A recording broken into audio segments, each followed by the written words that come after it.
On this episode of the Red and Gold Report, we're going to be breaking down Sunday's matchup against the Broncos, where the Chiefs screamed out of the gate to start with a 27-0 beginning of the game, but then following back-to-back interceptions turned into back-to-back touchdowns by the Broncos. Our Red and Gold narrowly escaped Denver with a 34-28 victory. And had Russell Wilson not gotten hurt, who knows what the outcome of the game would have been. So why were the Chiefs able to come out of the gate with that 27-0 lead? It was extremely impressive at the beginning of the game. Well, Jerick McKinnon was a big reason why. The Chiefs' backup running back was electric in the passing game. He was, the one on the receiving end of that crazy Mahomes pitch, no-look pass thing, and he showed incredible speed on the play to take it all the way to the house. He ended the game with 7 catches, 2 receiving touchdowns, and a team leading 112 yards receiving.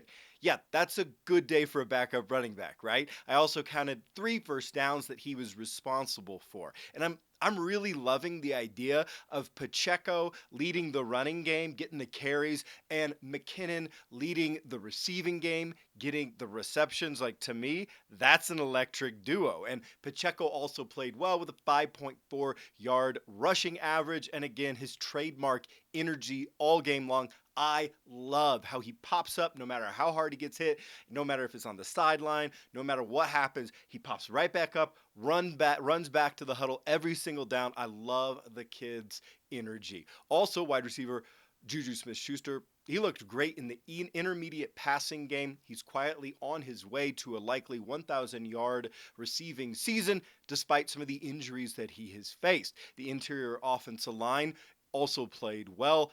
Interior offensive line. We'll get to the tackles later. Over on defense, rookie end George Karlaftis had a great day. The official stat line claims he had 1 sack, but I actually counted a sack and a half in my study. He also added a pressure and a batted pass at the line of scrimmage. Chris Jones had his usual amazing day. The guy now has 11 sacks on this season as a defensive tackle. He can just take over games at times, like in the second quarter, where he had a tackle for loss on a run play, and then he also had a sack on back-to-back plays.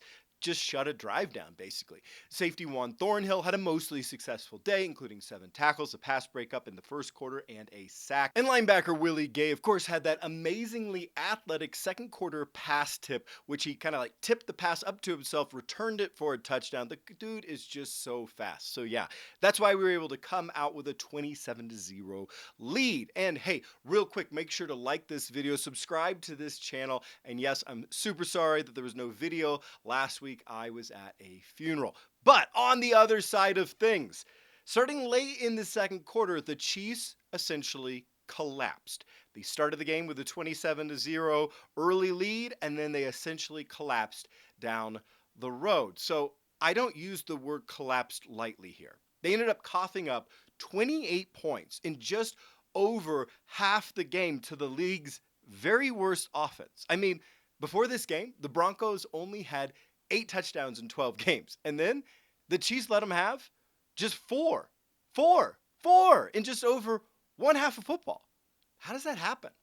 Well, it starts with the interceptions. Yes, Patrick Mahomes had an off day. He's the best quarterback in the league, and even the best quarterback in the league has an off day. And yes, he was still spectacular at times. He had that unbelievable pitch of a throw to McKinnon in the first half that was just otherworldly. Yes, the league's best quarterback still had 3 passing touchdowns.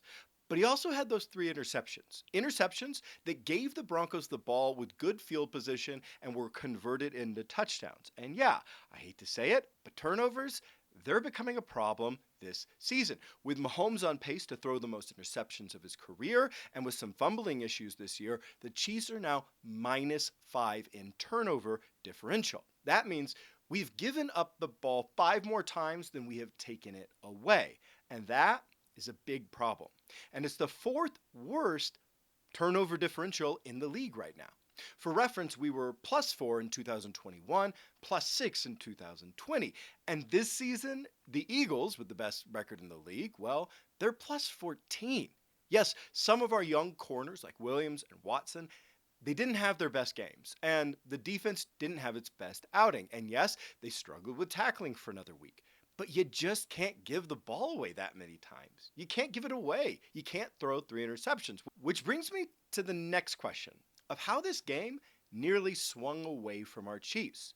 Why were we only able to put up 7 points in the second half? Obviously, 3 interceptions didn't help, but it was more than that. Now, it wasn't the running game. Pacheco did great with the carries that he got. No, I want to look at the continued issue of poor offensive tackle play. Orlando Brown, I'm sorry, there's no way to put it. He's been terrible this season. Just terrible. Here's some news that no one apparently wants to talk about. Coming into this game, Orlando Brown had allowed 39 quarterback pressures. Andrew Wiley on the other side, the right tackle, had allowed 37 pressures this season. That's the second and third most by any offensive tackles in the entire NFL. And Brown had given up the very most quarterback hurries in the NFL going into this game of any offensive tackle in the entire league. Meaning the Chiefs, well, you could make an argument that we have the worst offensive tackles at allowing quarterback pressures in the entire league. And this game wasn't much better. Brown had a penalty that helped stall the first drive. He was involved in the miscommunication that led to an awkward sack with an edge rusher coming off unblocked. He again allowed multiple pressures. He's often simply pushed back into the lap of Patrick Mahomes' face. For such a big guy, bull rushes, he just gets pushed right back into the quarterback. And here's the thing. Brown has a big ego. So big, he wanted to be the best paid offensive lineman in history last offseason. But his effort isn't there this year. And having a tackle give up that many pressures while raking in $17 million a year, it can be crippling. And I think something has to happen. Now, if I were the coaching staff, I would bench him. I'm not saying I would bench him because his backups, Wanago and Christian, are excellent and are going to be better than him. They probably wouldn't be. But something has to wake this guy up. Maybe with a benching for a few games, he could get motivated to come in, play a lot better in the playoffs. Someone needs to wake him up and tell him, hey, you're playing awful. You want to be paid big money, but you're not even okay. This wake up, Orlando. I'm not sure it would work, but I think it's worth a try. It couldn't get that much worse at this point. But hey, that's how you get this weird game. A game where it started 27-0, but we nearly lost at the end to the league's worst offense. But in a way, it doesn't matter. The Chiefs are now sitting at 10-3 with a commanding lead in the AFC West and a nearly inevitable clinching of the division on its way in the next few weeks. Which brings me to my next big question for you. The Chiefs are about to return to the playoffs. It's inevitable. It's inevitable at this point. So here's the thing. What tweaks need to be made in the last 4 weeks to get us ready for the playoffs? What changes would you make in these last few weeks of the season in the scheme or the depth chart to get us ready to get deep in these playoffs and make the Super Bowl? Let me know in the comments below. Thanks for watching. Make sure to like and subscribe, and go Chiefs!